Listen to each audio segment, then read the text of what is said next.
Good morning, everyone. Happy Tuesday morning to you, and welcome back to Morning Musings. Hey, look, I just want to express my really profound appreciation for all of you who are watching this series, making comments on it. I don't always, get on and respond to comments.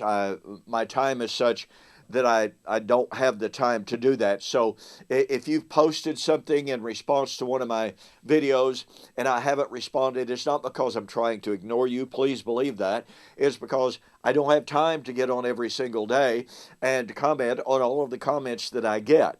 Okay? But I want you to know I do appreciate you watching. I do appreciate your input. And so please accept that. Okay. We are continuing, in an overall sense, the discussion of the Messianic woes. And yet we're going to shift gears just a little bit. Now, notice that Jesus told his apostles, his living, breathing apostles, as we pointed out yesterday, that they were going to be persecuted. And pointed out that was Jewish persecution, as Mark chapter 13 proves without any shadow of a doubt. I mean, after all, they were going to be brought before the Sanhedrins. They were going to be brought before the synagogues. And by the way, we find this in Acts 4 and 5.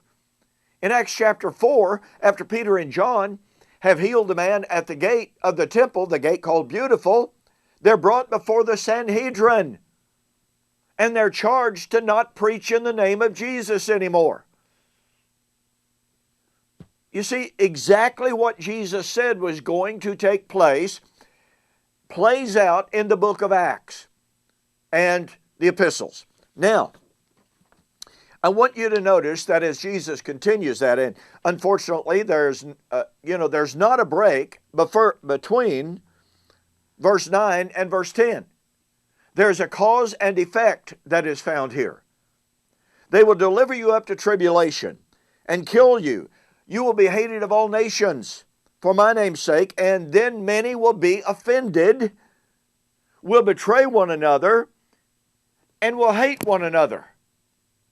Now this harkens back to Mark chapter 4, where Jesus told the parable of the soils. When the seed was sown, some fell on good soil, some fell by the wayside, some fell on hard, rocky soil. It sprang up immediately, but as soon as it sprang up, persecution began, and immediately it withered. This is what's going on in Matthew chapter 24. In Jesus' prediction that as a result of the preaching of the gospel into all of the world, you're going to be hated of all nations for my name's sake. And then he's going to tell about you're going to go into all nations, preach the gospel. And that's you, the apostles. Let me reiterate.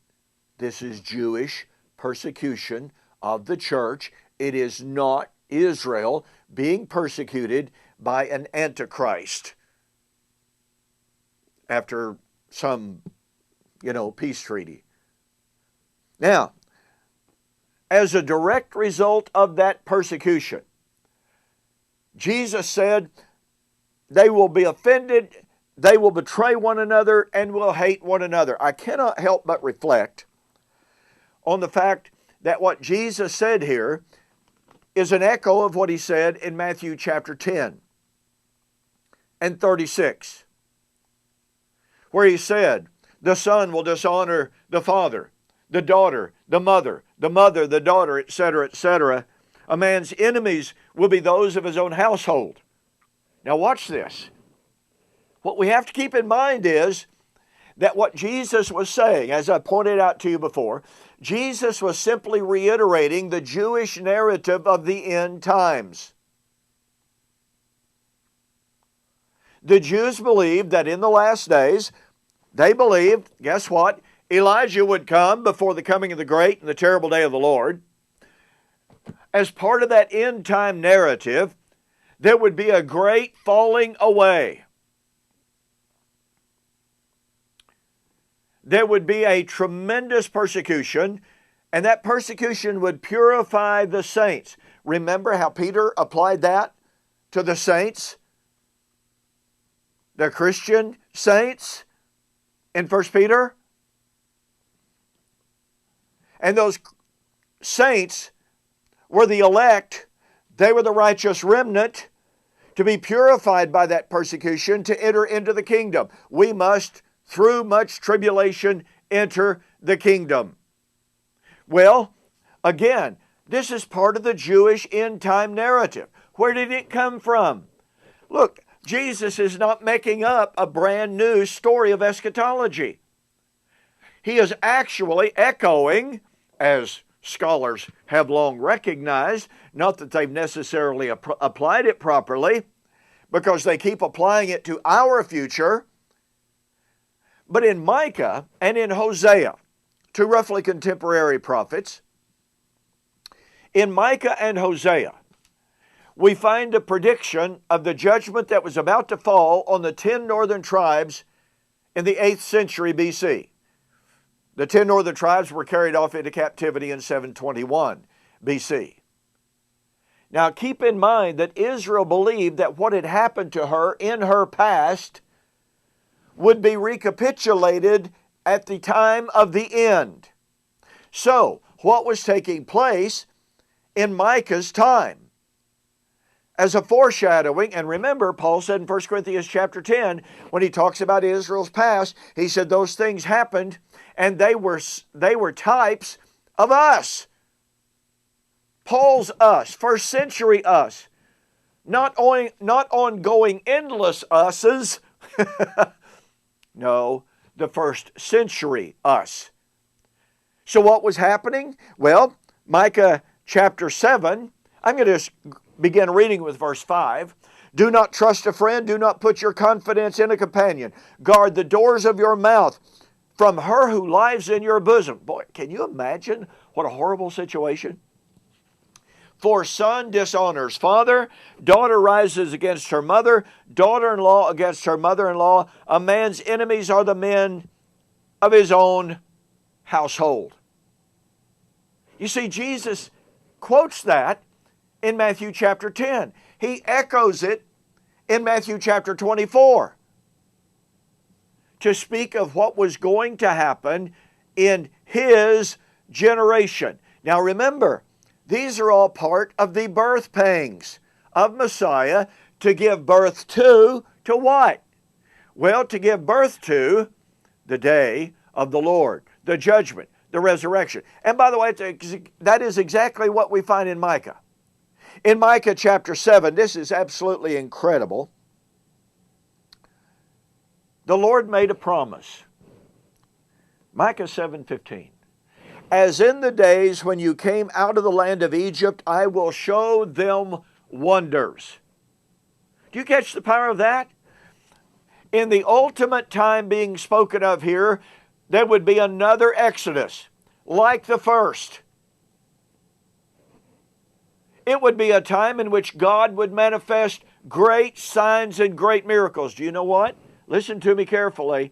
That didn't happen in Micah's day. It did not happen in Hosea's day. Do you know when it did happen? In the first century, the time of the second Exodus. So Micah, even though part of this absolutely applies to his day and to his time, there's some of it that extends far beyond, because this prediction of the performing of the great miracles and the great signs in a day of another Exodus, which was foretold in Isaiah chapter 11, by the way, that didn't happen until the first century.